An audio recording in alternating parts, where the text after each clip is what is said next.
بسم الله الرحمن الرحيم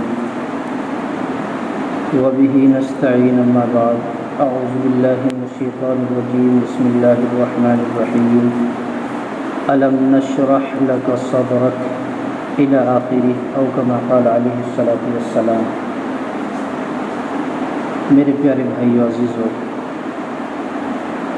اللہ تبارک و تعالی اپنے بندے کو چاہتا ہے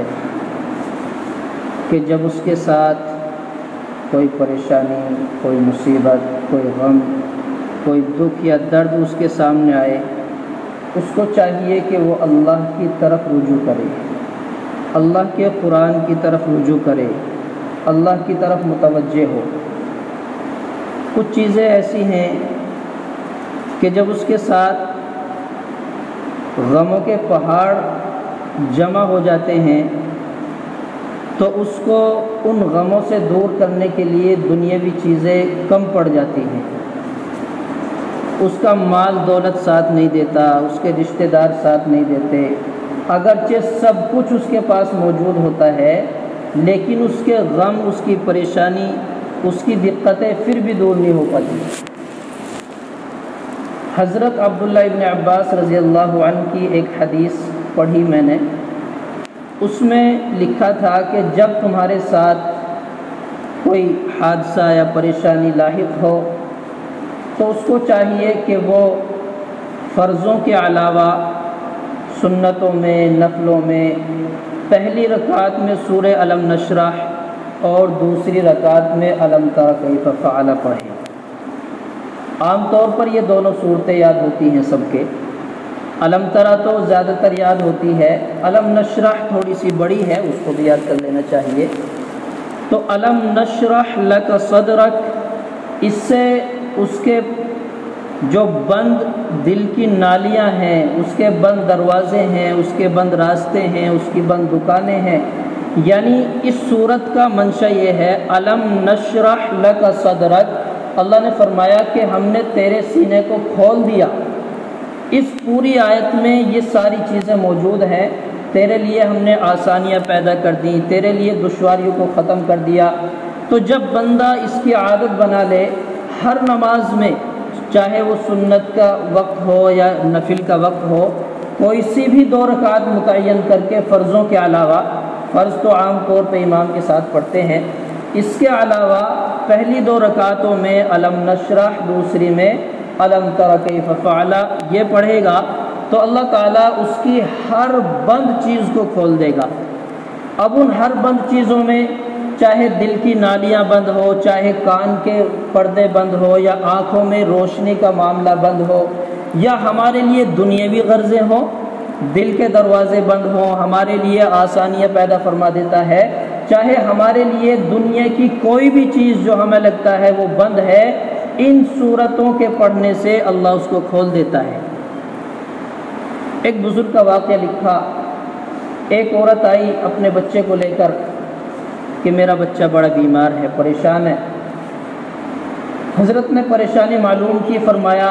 الم نشرح روزانہ 40 مرتبہ پڑھ کے اس کو دے دیا کرو، دم کر کے دے دیا کرو۔ کچھ روز کے بعد آئی، کہنے لگی بیماریاں تو دور کی بات ہے، میرا بچہ پڑھتا تھا اسکول میں، جب سے ہم نے یہ پڑھ کے دینا شروع کیا ہے اب میرے بچے کے نمبر بھی سب سے زیادہ آنے لگے، کیونکہ ساری چیزیں جو بند تھی وہ کھل گئیں۔ الم نشرح لک صدرک ووضعنا عنک وزرک الذی انقض ظہرک، یہ چیزیں جو ہمارے لیے اللہ تبارک و تعالیٰ نے متعین کی ہیں، یہ وہ چیزیں ہیں جو ہمیں دوائیوں کو چھوڑ کر، رشتہ داروں کو، پڑوسیوں کو، اپنے مال پر جو ہمیں فخر ہے، یہ چیزیں ہمیں سکون نہیں دیتی، ہمیں اللہ کا کلام سکون دیتا ہے۔ آپ نے غور کیا کہ جب سے ہماری زندگیوں سے دین نکلنا شروع ہوا تو اس وقت سے ہمارے وقتوں کی بھی برکتیں ختم ہو گئیں۔ اللہ کے نبی نے فرمایا ایک دور آئے گا کہ لوگوں کے وقتوں میں برکت نہیں ہوگی، سال ایسے گزریں گے، یہ حدیث کے الفاظ کا ترجمہ کر رہا ہوں کہ سال ایسے گزریں گے جیسے مہینے، اور مہینے ایسے گزریں گے جیسے ہفتے، ہفتے ایسے گزریں گے جیسے دن، اور دن ایسے گزرے گا جیسے شرارہ، چنگاری، بہت سی چنگاری اٹھتی ہے اور راکھ ہو کے ختم ہو جاتی ہے، یعنی دن بھی منٹوں سیکنڈوں میں گزر جائیں گے۔ یہ ہمارے وقت میں برکت نہ ہونے کی وجہ ہے۔ ہمارے کچھ پچھلے لوگ ایسے ہیں، وہ اپنے زمانے کی برکتیں بتاتے ہیں، اپنے وقت کی برکتیں بتاتے ہیں۔ اگر ان سے ہم دنیاوی معاملوں میں پوچھیں تو بہت لمبی کہانی سناتے ہیں، ہم نے اپنی زندگی میں یہ بھی کیا، وہ بھی کیا، وہ بھی کیا، پھر بھی زندگی باقی، اور ہماری زندگی میں ہم نے کچھ نہیں کیا، زندگی ختم ہو گئی۔ ہمارے اکابر دین کے معاملے میں سناتے ہیں کہ دن میں ایک قرآن کریم مکمل کرنا، سوالات کلمے پڑھنا، نمازیں بھی پڑھنا، اپنے کاروبار میں بھی لگنا، یعنی کہ 24 گھنٹے میں اگر ہم اندازہ کریں، سوچیں، تو سوچنے میں بھی ہمیں ایسا لگتا ہے کہ شاید یہ جھوٹی باتیں ہیں، شاید یہ جھوٹی باتیں ہیں۔ کوئی یہ کہے کہ ایک دن میں پورا قرآن پڑھنا، 1,00,000 کلمے پڑھنا، اتنی تسبیح پڑھنا، اپنا کام بھی کرنا، بچوں کی بھی دیکھ بھال کرنا، تو ہمیں عجیب سی لگے، کیونکہ ہمارے وقت میں برکت ختم ہو گئی، ان کے وقت میں برکتیں تھیں۔ وجہ کیا بنی؟ ہم نے اللہ کی طرف رجوع کرنا چھوڑ دیا۔ تو ان بزرگوں نے یہ لکھا ہے، اکثر ہمارے بزرگوں کا معمول اکثر بتاتے تھے، اور میں نے ابھی ایک شخص کو بتلایا کچھ روز پہلے، تقریباً 1.5 سال ہوا، کہنے لگے کوئی وظیفہ، کوئی عمل، کوئی ایسی بات بتا دو، بڑی پریشانی ہے، ایک سکون، زندگی میں سکون نہیں مل پا رہا، بہت کما رہے ہیں، برکت نہیں ہو رہی، بڑی پریشانی، کبھی یہ کبھی وہ، کبھی یہ بیمار کبھی وہ بیمار۔ تو اللہ نے ذہن میں ڈالی، میں نے کہا کہ تم نماز میں الم نشرح، الم تر کیف فعل پڑھنا شروع کر دو۔ پڑھتے رہے، بھول گیا، وقت گزر گیا۔ ابھی اچانک چند لمحے پہلے آئے، کہنے لگے کہ اس دن سے کام تو اتنا ہی ہے، لیکن اس میں برکت ہونی شروع ہو گئی۔ اس نے اللہ کی طرف رجوع کیا، اور نماز میں جب وہ پڑھتا تھا اس کے ذہن میں یہ باتیں آتی تھی کہ اللہ میری جو چیزیں بند ہیں انہیں کھول دے۔ اب جو چیزیں بند آ رہی تھی، جو چیزیں رکاوٹوں میں آ رہی تھی، اللہ نے وہ کھول دی، راستے کھل گئے، ہموار ہو گئے، اب برکتیں بھی شروع ہو گئیں۔ برکت اس چیز کا نام نہیں ہے کہ آپ نے 1 روپیہ کمایا اور آپ کے گھر میں 10 روپے رکھے ہوئے مل گئے، آپ سوئے تھے 10 روپے تکیے کے نیچے رکھے اور صبح 100 روپے ملے، اس کا نام برکت نہیں۔ روپے تو 10 ہی ہوں گے، آپ نے 10 روپے کمائے ہیں، روپے تو 10 ہیں، لیکن ان 10 روپوں میں اللہ نے 100 روپے سے زیادہ برکت ڈال دی۔ آپ کو بیماری ملتی، بیماری سے بچا دیا، آپ کا کہیں غیر جگہ خرچ ہوتا، ناجائز جگہ خرچ ہوتا، کسی حادثے میں، مصیبت میں نقصان ہوتا، وہ خرچ ہوتا، اللہ نے وہ بچا دیا۔ تو آپ کے یہ 10 روپے 100 روپے سے زیادہ برکت والے ہو گئے۔ آپ نے 100 روپے کمائے ہیں، برکت ہے نہیں، 50 ڈاکٹر کو دے گئے، 50 حادثے میں اٹھ گئے، یہ بے برکتی ہو گئی۔ بہت کمایا لیکن برکت نہیں، اسی چیز کا نام ہے اللہ اپنے بندے کو جب اللہ کی طرف رجوع کرتا ہے تو اس کے کم میں بھی زیادہ برکت دیتا ہے، اور جب اللہ اپنے سے دور کر دیتا ہے، بندہ اللہ کی طرف متوجہ نہیں ہوتا، اللہ کی دی ہوئی نعمتوں کی ناشکری کرتا ہے، اللہ کے دیے ہوئے مال کو اپنا مال سمجھتا ہے، اللہ کی دی ہوئی صحت کو، تندرستی کو، جوانی کو، تن من دھن کو دیے ہوئے کو اپنا سمجھتا ہے، تو اللہ اس سے اپنی نظر کرم ہٹا لیتا ہے اور یہ کہتا ہے کہ جو دل چاہے کر۔ اب اس کو اللہ کبھی مقدموں میں پھنساتا ہے، کبھی ناجائز مقدموں میں، کبھی کاروبار کی الجھنوں میں، کبھی پریشانیوں میں، دکھ میں، درد میں پھنسا دیتا ہے۔ اس کی زندگی گزر جاتی ہے کماتے کماتے، لیکن کبھی اسے چین کی نیند بھی نہیں آتی، کبھی وہ سکون سے سو بھی نہیں پاتا۔ کیوں؟ اس لیے کہ اب اس نے جو کمایا ہے اپنا ہنر سمجھا، اللہ کی رضا نہیں سمجھی، اللہ کی طرف سے انعام نہ سمجھا۔ اللہ نے جب اس کو دیا ہے یہ سمجھتا ہے کہ یہ اللہ کی طرف سے رحمت ہے، یہ اللہ کی طرف سے برکت ہے، یہ اللہ کی نوازشات ہے، اللہ نے مجھے دیا ہے تو میرے ہنر سے نہیں دیا، یہ اللہ کا کمال ہے۔ کمانے والے بہت ہیں، میں نے بہت ساری چیزوں میں غور کیا، میں نے یہ بھی کام کیا وہ بھی کیا، اگر میں اپنے ہنر سے کماتا تو کبھی گھاٹا نہ ہوتا۔ تو یہ تو اللہ کی طرف سے ہے۔ دیکھیے مقدر سب کا ہے، مقدر سب کا ہے اور سب کو مقدر سے ملتا ہے، لیکن رب سب کا ہونے کے باوجود سب رب کے نہیں ہوتے۔ مقدر جس کا ہے ملے گا، جتنا ہے ملے گا۔ اللہ سب کا ہے، سب کا رب ہے، لیکن کمی یہ ہے، پریشانی یہ ہے کہ سب رب کے نہیں ہوتے۔ ہمیں معلوم ہے ہمارے رب نے ہمیں پالا، ہمارا رب ہماری پرورش کر رہا ہے، اس کے باوجود ہم رب سے دور ہو گئے۔ یہ دو صورتیں الم نشرح اور الم تر کیف فعل، الم تر کیف فعل بھی اگر الگ سے ہم کسی کام کے لیے لیتے ہیں بڑی فضائل ہیں، واقعات ہیں، لیکن ہمیں اس پہ اب غور کرنا ہے۔ الم نشرح اور الم تر کی وجہ کیا بتائی کہ ہمیں نماز میں یہ پڑھنا ہے، اس کی خاص وجہ کیا ہے؟ صورتیں اور بھی ہیں قرآن میں، پڑھتے ہیں، اور اکثر کا معمول کسی کا کسی اور صورت کے پڑھنے کا نمازوں میں ہے کہ نماز میں ہمیں یہ صورت اس وقت پڑھنی ہے، لیکن یہ خاص کر کیوں بتلائی؟ خاص کر اس لیے بتلائی کہ جب بندہ اپنے کاروبار میں، بیوی بچوں میں، نمازوں سے دور ہوتا ہے تو الجھنوں میں ہوتا ہے۔ آپ غور کریں کہ صرف 100% جو سکون ملتا ہے وہ مسجد میں ملتا ہے۔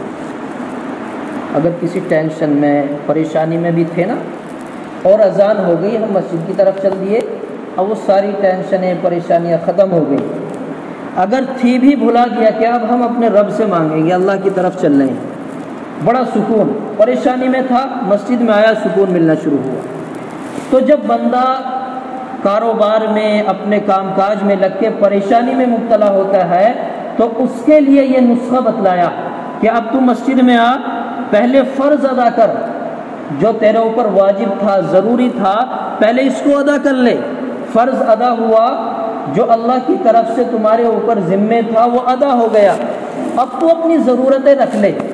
چاہے وہ سجدے کی حالت میں رکھ، یا رکوع کی حالت میں رکھ، یا دعا کے ذریعے سے رکھ، یا سورتوں کے ذریعے سے رکھ، یا کسی عمل کے، تسبیح کے، وظیفے کے ذریعے سے اب اللہ سے اپنی ضرورتیں مانگ لے۔ تو یہ صورت متعین کی گئی کہ اس کی عادت بنا لیں، عادت بنا لیں۔ اور میں یہ کہتا ہوں کہ نمازوں کی جو رکعتیں ہیں انہیں تو اپنے اعتبار سے پڑھیں، نمازوں کی جو رکعتیں ہیں انہیں اپنے اعتبار سے پڑھیں،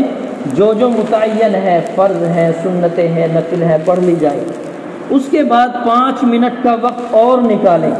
5 منٹ کا وقت نکالیں اور پھر یہ صورتیں پڑھیں، 2 رکعت الگ سے پڑھیں، ان کا نام دیں صلاۃ الحاجہ، اس کا نام رکھیں صلاۃ الحاجہ، اردو میں کہہ لیں، کسی کے یاد نہ رہے، نیت کرتے ہوئے یہ کہیں، نیت کرتا ہوں 2 رکعت نماز ضرورت کی۔ صلاۃ الحاجہ کے معنی ضرورت کی، اپنی پریشانی کی، اپنے دکھڑے کی، اپنی الجھنوں کی، اپنی تنگدستی کی، بے بسی کی نیت کریں کہ 2 رکعت نماز ضرورت کی، زبان سے بھی نہ کہیں، نیت کر لیں 2 رکعت نماز ضرورت کی واسطے اللہ تعالیٰ کے مطابق شریف کی طرف۔ تو اگر ہم کسی نماز کی سنتوں میں یا نفلوں میں کرتے ہیں تو اس نماز کا وقت ہمیں کہنا پڑے گا، فرض ظہر میں، عصر میں۔ اس کے علاوہ اگر ہم نے نمازوں کے علاوہ نیت باندھی ہے تو کسی نماز کا وقت نہیں، 2 رکعت نماز ضرورت کی، صلاۃ الحاجہ کہتے ہیں، یا ضرورت کی نماز واسطے اللہ تعالیٰ کے مقابل شریف کی طرف کو اللہ۔ اب نیت جب ہم نے باندھی ہے، اللہ اکبر کہا ہے، تو اس اللہ اکبر کو بھی اس انداز سے کہیں کہ اللہ تو سب سے بڑا ہے، اللہ تو سب سے بڑا ہے۔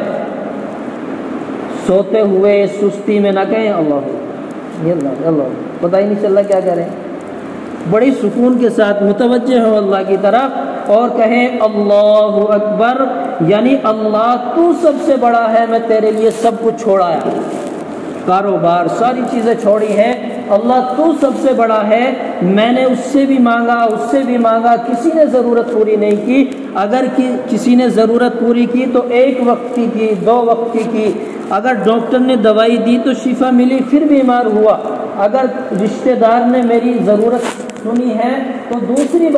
بار انکار کر دیا، بھائی نے اگر میری ضرورت پوری کی ہے تو 2 مرتبہ کی، تیسری مرتبہ انکار کر دیا۔ اے میرے رب تو ایسا رب ہے کہ کبھی بھی تو انکار نہیں کرتا۔ بھائیوں کے بھی دروازے بند ہو جاتے ہیں، رشتہ داروں کے بھی دروازے بند ہو جاتے ہیں، کتنا ہی جگری دوست ہو اس کے بھی دروازے بند ہو جاتے ہیں۔ رات کا وقت ہے، دن کا وقت ہے، کسی سے 1 مرتبہ مانگا، دوسری مرتبہ دینے سے انکار کر دیتا ہے تو دکھے دل سے دیتا ہے۔ دنیا کا کوئی بھی ایسا آدمی نہیں ہے کہ جو خوش دل سے دے دے۔ میرے رب تو ایسا ہے کہ تجھ سے نہ مانگے تو ناراض ہوتا ہے اور تجھ سے مانگے تو راضی ہوتا ہے، جتنا مانگے اتنا راضی ہوتا ہے، جب مانگے دیتا ہے۔ ہم نیت کریں اللہ اکبر، اللہ تو سب سے بڑا ہے، اب میں تجھی سے مانگوں گا۔ پوری نماز مانگنے کی ہے، یہ بھی سمجھ لو، آج پوری نماز مانگنے کی ہے۔ عبادت تو ہے لیکن اس عبادت میں پوری نماز میں مانگا گیا ہے۔ نماز کا کوئی بھی لفظ لے لو آپ، اللہ اکبر، اللہ تو سب سے بڑا، خامخواہ تھوڑی کہہ رہا کسی بندے کو جا کے ہم سلام کر رہے ہیں، وہ تم تو بہت بڑے آدمی، کچھ مقصد ہے چھپا ہوا اس کے پیچھے، خامخواہ تعریف نہیں کر رہا ہو۔ اب بندہ جو اللہ کی تعریف اور بڑائی بیان کر رہا، وہ خامخواہ نہیں کر رہا، وہ یہ کہہ رہا کہ اللہ تو ہی سب سے بڑا ہے، تو سب سے بڑا ہے۔ تو اس کے اندر راز چھپا کہ اللہ سے کچھ کہنا چاہ رہا، جنت مانگ رہا یا دنیاوی الجھنوں کو دور کر رہا، کچھ نہ کچھ مانگنا مقصد ہے۔ اللہ اکبر، سبحانک اللہم پوری اگر پڑھے گا تو اس میں بھی اللہ کی تعریف ہی کر رہا، اللہ کی تعریف کر رہا۔ الحمدللہ رب العالمین، پوری سورت اللہ کی تعریف۔ بسم اللہ الرحمن الرحیم، اللہ کی تعریف، ابھی تعریف کر رہا، رحمان الرحیم، مالک یوم الدین، ایاک نعبد و ایاک نستعین، اب کہہ رہا ایاک نعبد و ایاک نستعین، تیری عبادت کرتے ہیں، اب تجھی سے مدد طلب کرتے ہیں، یعنی تجھی سے لینا ہے۔ شروع سے تعریف کرتا ہوا آ رہا اللہ کی تعریف، جو بھی بڑائی ہو سکتی ہے بیان کرتا ہوا آ رہا، پھر کہہ رہا ایاک نعبد و ایاک نستعین، کہ ہم تجھی سے مدد مانگتے ہیں، میری مدد تو ہی پوری کر سکتا، میری ضرورت تو ہی پوری کر سکتا۔ آگے کہہ رہا اہدنا الصراط المستقیم، صراط مستقیم تو ہے وہ، اس سے پہلے دنیا بھی ہے۔ یہ بات اور سمجھیں کہ کوئی بھی دنیا کا جو وظیفہ ہے، جو بھی کام ہے، جو بھی عبادتیں ہیں، ان میں سب سے پہلا بینیفٹ، سب سے پہلا جو فائدہ ہوتا ہے وہ دنیا میں ہوتا ہے۔ ربنا آتنا فی الدنیا، اے اللہ مجھے عطا کر دنیا میں بھلائی، ربنا آتنا فی الدنیا حسنہ، پہلے دنیا مانگی، وفی الآخرۃ حسنہ، اور آخرت میں بھلائی، دنیا کی بھلائی، خوشحال زندگی گزرے، یہی تو ہے بھلائی، عزت بڑھے، مقام بڑھے، مرتبہ بڑھے، لوگوں میں میرا مقام ہو، تنگ دستی نہ ہو، غربت نہ ہو، مفلسی نہ ہو۔ تو ایسے ہی پوری نماز عبادت سے بھری ہوئی ہے، پہلے کیا ہے؟ اور جب ہم پہلی رکعت میں نیت باندھ کے علم نشرح پڑھتے ہیں اور اس پوری صورت میں اپنی کارگزاری پریشانیوں کی اللہ کے سامنے رکھتے ہیں تو اللہ ان پریشانیوں کو محفوظ کر لیتا ہے۔ یہ بھی ایک دعا ہوئی، لیکن پھر بھی اور دعا کے انتظار میں ہے، بندہ بھی لگا ہوا ہے، ہو سکتا ہے ابھی کم رہ گئی ہو سکتا ہے اللہ کی تعریف کم رہ گئی ہو سکتا ہے ابھی اللہ نہ مانا ہو، ابھی اللہ ناراضی ہوا ہو۔ دوسری رکعت میں پھر وہی رٹ، ایک بچہ امی امی امی بولنا بھی نہیں جانتا تو رونا شروع کر رہا، رو رہا، بہت ہی رو رہا۔ اب ماں کیا دیکھ رہی ہے؟ وہ بہت زیادہ رو رہا ہے، دیکھو اب کیا پریشانی، تھوڑا بہت رویا چپ ہو گیا تو پھر ماں کام میں لگ گئی، پھر رویا چپ ہو گیا پھر کام میں لگ گئی، یعنی کہ اس کا رونا یہ بتا رہا کہ اسے ضرورت تو ہے لیکن کم ہے۔ جب وہ رونا شروع کرا اور چپ ہی نہیں ہوتا، روتا ہی رہتا، اب جب اس کا گلا بھی دکھنے لگا، اب ماں کو خیال آیا یا تو اسے کچھ دکھ ہے یا بھوک ہے، اب اس کی ضرورت پوری کر۔ بندہ لگا ہوا اللہ کی عبادت میں، رکوع میں جا رہا کہ اللہ تیرے سامنے جھک رہا ہوں، میں سجدے میں جا رہا ماتھا ٹیک رہا ہوں تیرے سامنے، نمازوں میں اللہ کی تعریف کر رہا، اللہ کی بڑائی بیان کر رہا، سبحان ربی العظیم، سبحان ربی الاعلیٰ، اللہ کی تعریف بیان کر رہا، اتحیات میں بیٹھ رہا کہ میری تمام بدنی قولی عبادتیں سب کچھ تیرے لیے ہیں، اور سلام نبی پر ہو، سلام تجھ پر ہو، رحمتیں تجھ پر ہو، یعنی خوشامدیں کرتے کرتے اب اس نے 2 رکعت نماز ادا کر لی، سلام پھیر دیا، السلام علیکم ورحمۃ اللہ، کہ سلامتی ہو سلامتی ہو، اللہ کی تعریف بیان کرتا چلا آیا۔ تو اب جب وہ ہاتھ اٹھاتا ہے تو اب اسے زیادہ محنت نہیں کرنی پڑتی، کیونکہ اس نے پہلے ہی اتنی خوشامد اللہ کی کر لی، اب اس کی اس خوشامد کو دیکھ کر اللہ راضی ہو گیا، اس نے اپنی دکھڑا اپنی پریشانی اللہ کے سامنے رکھی، لئن شکرتم لازیدنکم ولئن کفرتم ان عذابی لشدید، کہ اپنی ساری کڑھنوں کے باوجود کسی کے سامنے ہاتھ نہیں پھیلایا، کوئی کسی نے معلوم بھی کیا تو یہ کہا الحمدللہ، پریشانی میں ہے کیا حال ہے بھائی، اللہ کا شکر ہے، لیکن اللہ سے اپنی ساری پریشانی رکھ رہا، تو اب اللہ اس کی ضرورت پوری کرتا ہے۔ تو 2 صورتیں کون کون سی بتائیں؟ کون کون سی؟ کون کون سی؟